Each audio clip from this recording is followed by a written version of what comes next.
Greetings, Skeechlings. Skeech Prime here with my live reaction of Four Knights of the Apocalypse, Chapter 130. Okay, Bond has entered the battle.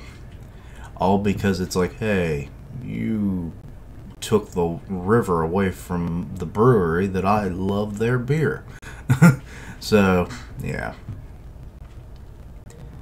Sure, it's not the only brewery that required that river. Well, let's see where things go. I mean, Guinevere had that whole, like, prophecy vision of him dying along with many other people. So we'll see how that goes. I think it was just the sins, right? Anyway, The Fox Sin of Greed is the title. I feel like that was a title in the last series. Okay, so he knocked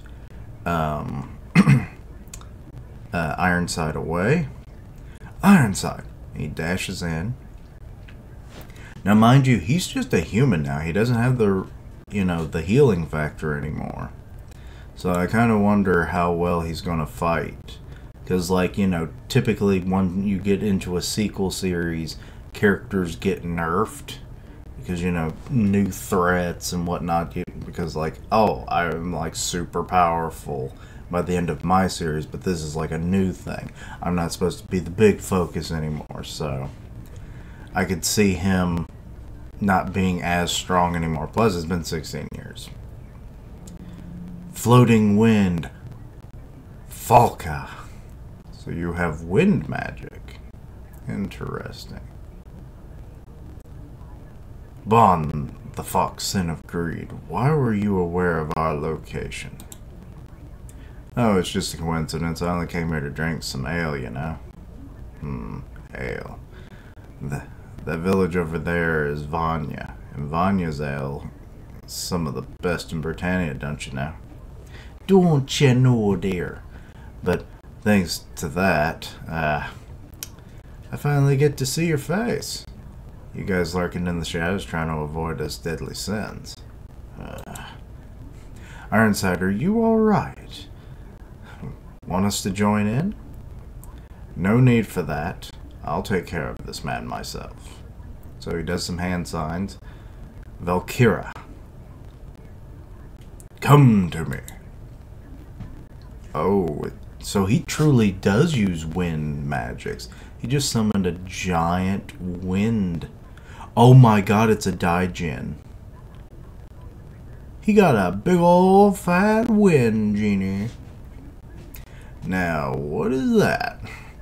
Our king has forced us to avoid direct combat with the 7 deadly sins, but I never was a great fan of your order. And that's doubly true for you, a human like us. Perhaps you're a hero of legend, but how far apart are we in ability, really? Keep in mind, too, that I have elemental protection. Elemental. I recall Gil Thunder's son wielding such a bizarre skill.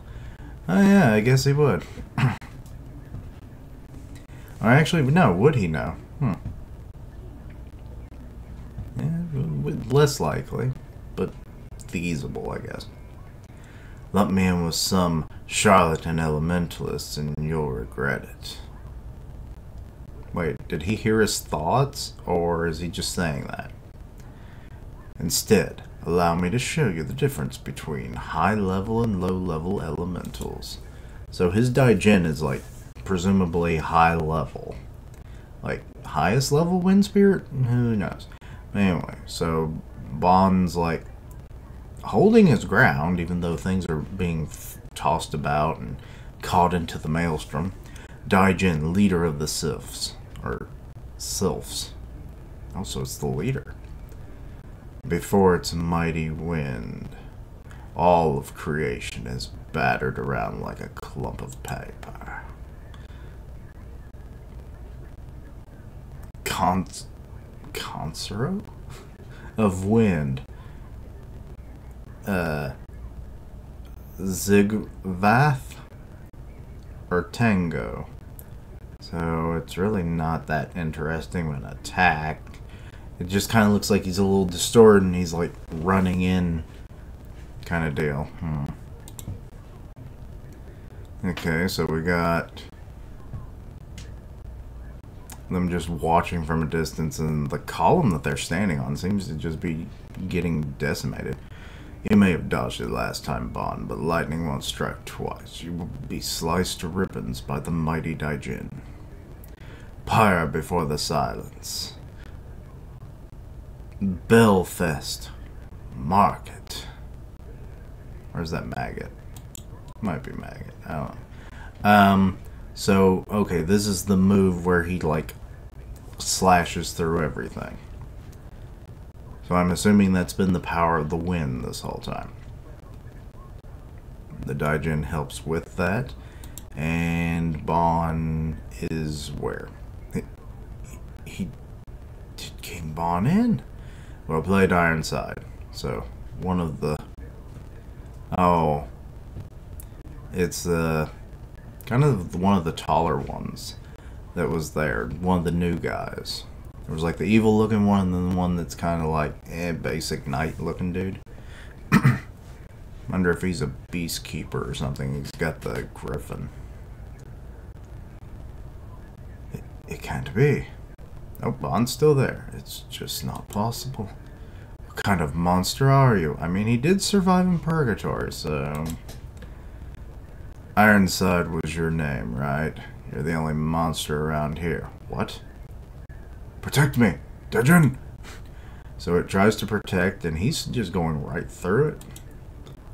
Connected by blood or not, you casually tried to kill a child you once called your son. It's nothing any human being would do. Well, I mean, I see it every day, actually. My own hell-raising son suddenly came back home 2 years ago, you see. He wouldn't look me or his mother in the eye. He just holed up in his room and cried by himself. Him, a child so strong he'd never cry around anyone, but kept on sobbing, talking the whole time about how he couldn't protect the friend he held dear. Oh yeah, I forgot there was a time skip. So that's what happened. So here's one from him to you.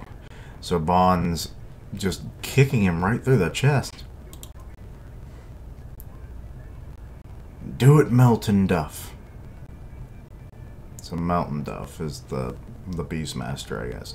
Door to the eternal kingdom open before me and guide us to our destination. Wait, no. What are you doing? I can still fight. We have to retreat, sir, but I haven't lost.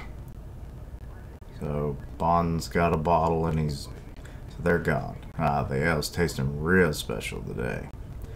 Why don't I go drink with the gang for a change? Wait, that was it? Okay. I really wasn't expecting that kind of an ending, but alright, it works. Not really sure what to say about this other than, okay, I love that Bond is standing up for Lancelot. You know, even though he was so powerful, he couldn't protect Percival. So I love that Bond being a good father, and it's like, hey, my kid is tough as nails. Won't cry or do nothing in front of nobody, but he's been doing nothing but that for like 2 years because he lost one of his friends. I'm coming back in spades against you, motherfucker. The blood or not, you shouldn't be doing that kind of thing to your own kids. Like, that was a good speech. I paraphrase quite a bit, but still. But anyway. So Bond's still good, and we're also getting to find out that apparently wind is the elemental magic of Ironside, which is interesting. It seems to be more of a piercing style form of magic, or cutting, typical of wind magics, I guess. But he's actually an elementalist, so like the little sylph spirit we saw that Cheon uses, this is the biggest, most powerful one, the Daijin. So that's interesting. I wonder if there's going to be more Daijins of just different elements, or are they going to further this along? Then again, the sylph that he had was like really small and looked kind of like a little tornado. So I don't know if it was supposed to embody anything or they just all become like a bigger version of what we already knew them as. But he controlled multiple elements, so I mean that I would think that's more impressive. But I don't know. But anyway, let me know your own thoughts and opinions. Anything I missed, misunderstood, please let me know down below. Check out my other content, see what you like, suggest things for the future. Links down below for all my social media so you can keep up with my content and have ways to contact me. I stream here on YouTube where I do long form reactions, gameplay, random stuff. Suggestions always welcome. Part of the One Punch Man podcast on Grim Reaper's channel, so go check that out. And as always, later days. Until next time, Quiche-lings. Genie, go back into the lamp, Bonsai. I said open sesame, more like open close me.